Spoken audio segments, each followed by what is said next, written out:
आजच्या कलाधिपती सेगमेंटमध्ये भेटणार आहोत दोन कलाकारांना। त्यातले एक कलाकार आहेत चित्रकार सत्यजित वरेकर।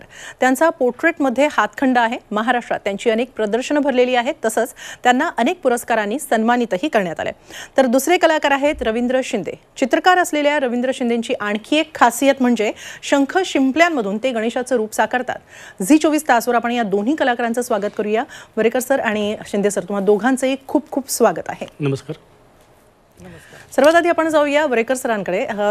सर, तुम्ही गणेशाचं आता रूप साकारणार आहात। गणेशाचं रूप साकारताना विशेष असं काही खास प्रेरणा किंवा काही विचार असतात मनात? सर, म्हणजे मला असं वाटतं की गणेशाचं जेव्हा आपण रूप साकारतोय त्यावेळेला गणेश म्हणजे बुद्धी आणि कलेचे देवता यांचं एक पेंटिंग करायला मला संधी मिळते, ती पण झी 24 तासमुळे एवढी संधी घडली। दुसरी गोष्ट, मी आत्तापर्यंत ग्रामीण भागातील कला जे विषय असतील त्याच्यावरती निर्मिती करत आलो होतो। मग ते विषय जे मला आसपास बघायला मिळतात त्या विषयावरतीच मी काम करत होतो। मग त्या विषयांतर्गत त्याशिवाय कधी पेंटिंग वेगळे कधी करण्याचा प्रयत्न झाला नव्हता, परंतु त्यानिमित्तानं आज गणपतीचं पेंटिंग करायला संधी मिळते। दुसरी गोष्ट, झी 24 तासमुळे एका ग्रामीण भागातील कलावंतांना सुद्धा त्यांची कला दाखवण्याचे एक व्यासपीठ मिळते आणि ह्या संधी दिल्याबद्दल मी त्यांचा आभार मानतो।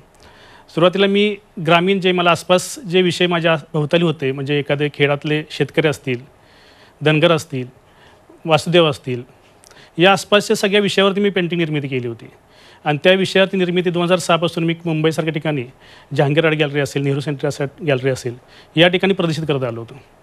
आणि ते विषय मांडताना मला एक समाधान होतं की मी आसपासचे विषय लोकांच्या पुढे प्रेरित मांडतोय।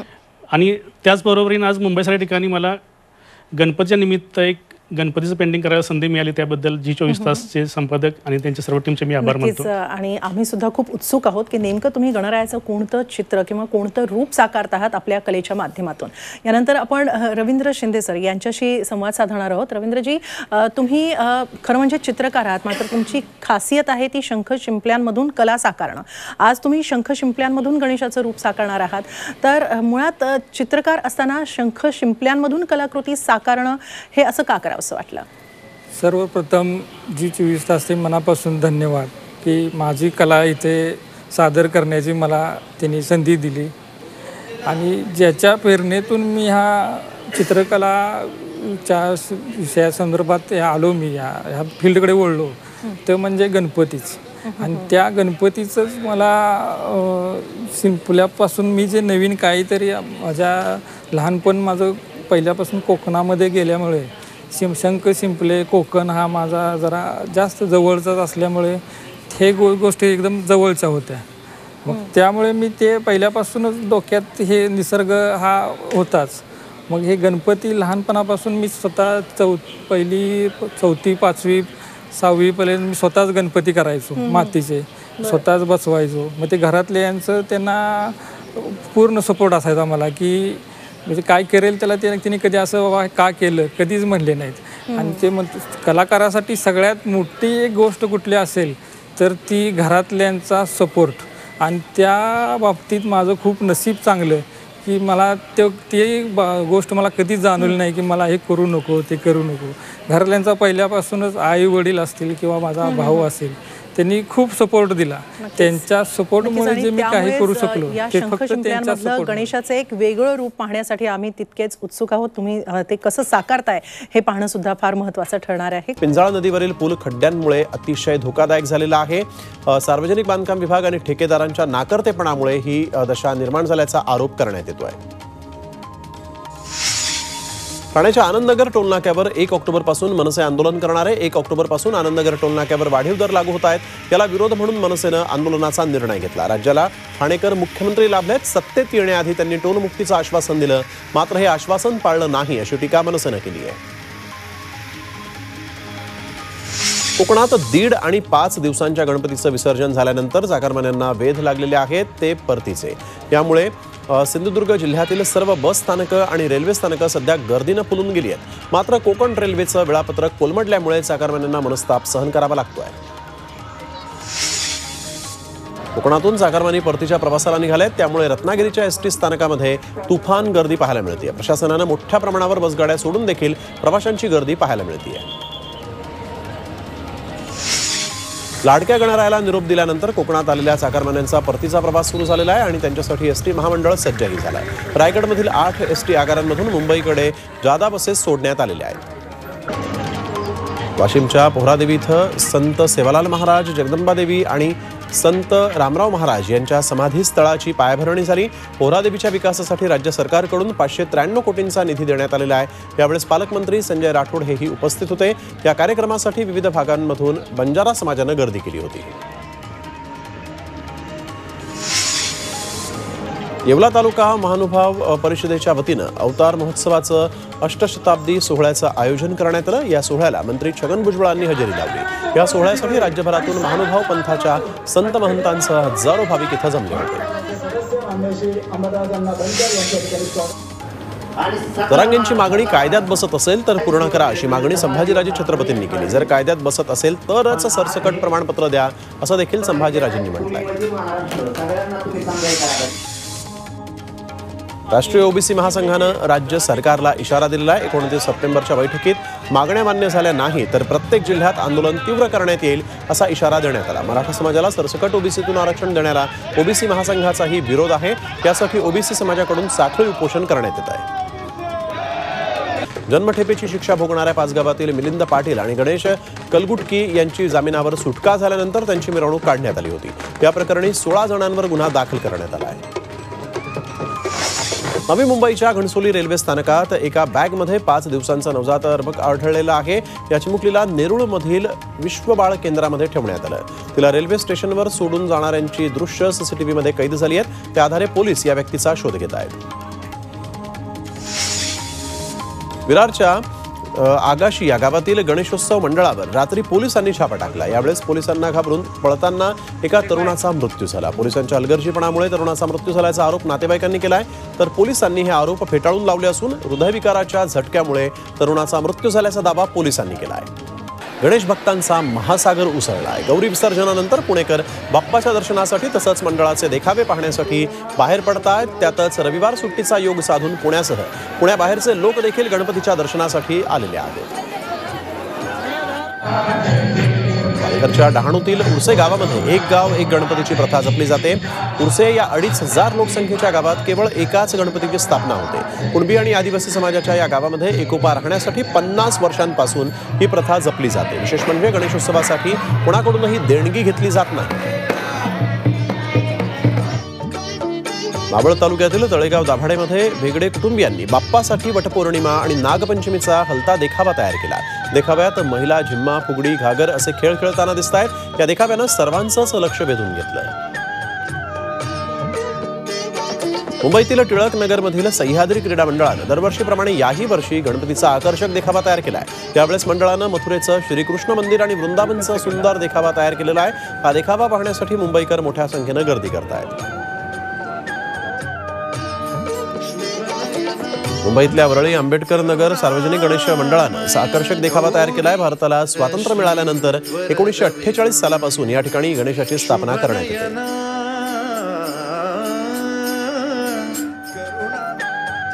भंडारा शहराला लागून असलेल्या गणेशपूर येथील सन्मित्र गणेश मंडळानं यावर्षी रुद्राक्षांचा वापर करून गणरायाची मूर्ती साकारलेली आहे. या मूर्तीसाठी 41,000 रुद्राक्षांचा वापर करण्यात आला असून हे रुद्राक्ष नेपाळमधून आणण्यात आले आहेत. आधी मातीची मूर्ती स्थापन करून त्यावर हे रुद्राक्ष जे ते लावण्यात आले. आपण कलेच्या माध्यमातून गणरायाला वंदन करत असतो आणि यासाठी आपल्याबरोबर आहेत चित्र आणि शिल्पकार आणि चित्रकार रवींद्र शिंदे तसंच चित्रकार सत्यजित वरेकर.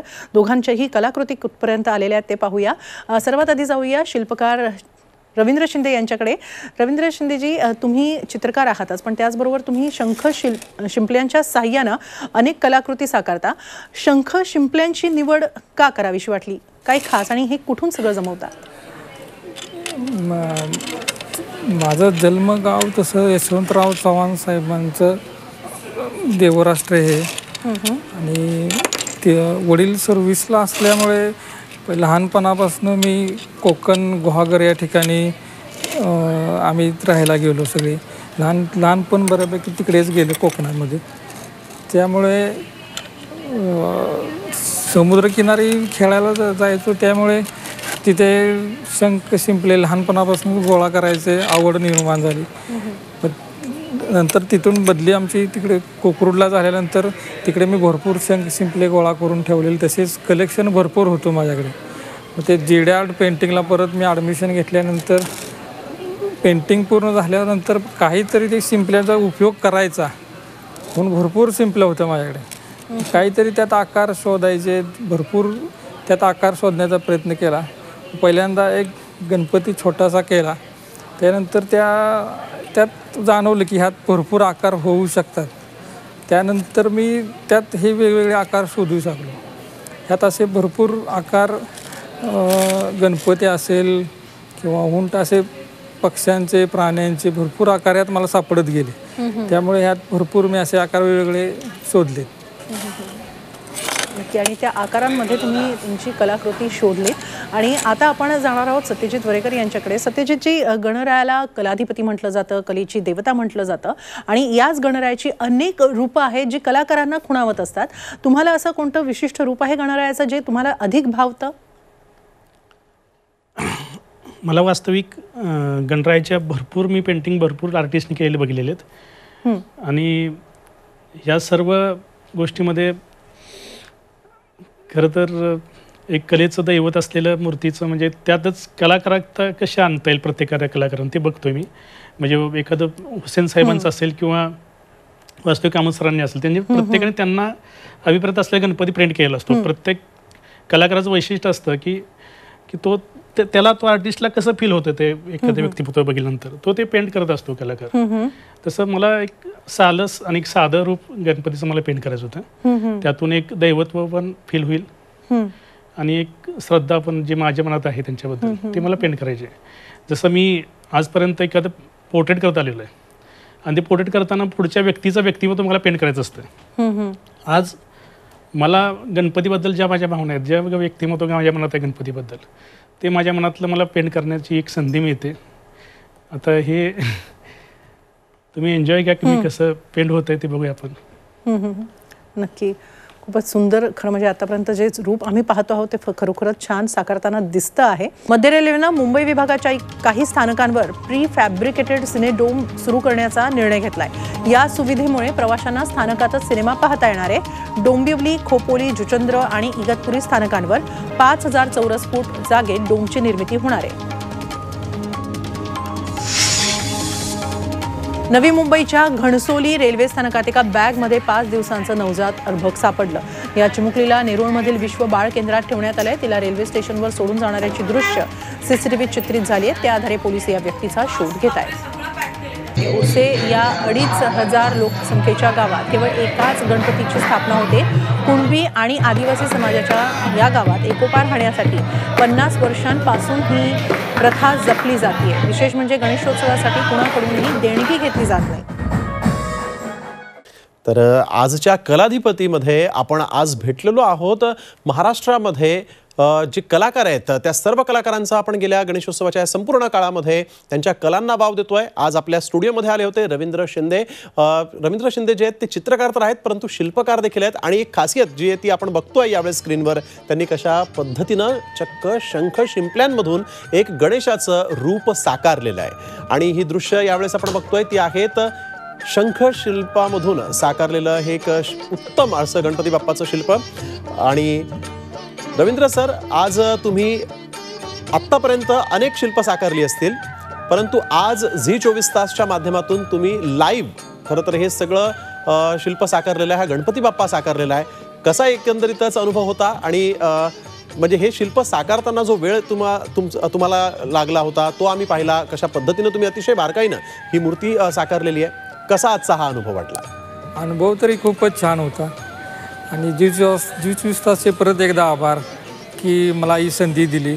कारण गणपती बाप्पाची पहिली मूर्ती मी मातीची केल्यापासून गणपती बाप्पामुळेच मी कलेक्षेत्रात आल्यामुळे हे जे मी नवीन काही करू शकलो हे मी आता 4-5 वर्ष झाले मी करतो हे शिंपल्याचं. पण हे झी24 तासच्या माध्यमातून पूर्ण लोकांपर्यंत पोचलं ही माझ्यासाठी खूप महत्त्वाची गोष्ट आहे.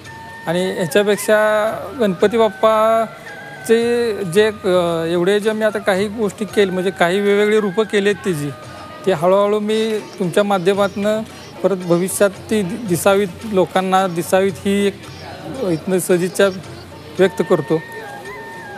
तर रवींद्र सर, आपण इतकी सुंदर ही मूर्ती साकारलेली आहे झी 24 तासच्या या स्टुडिओमध्ये.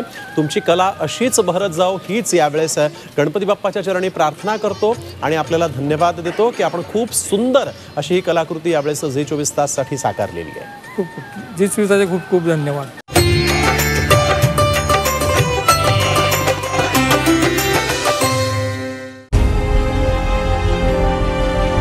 विकासाचा ध्यास म्हणजे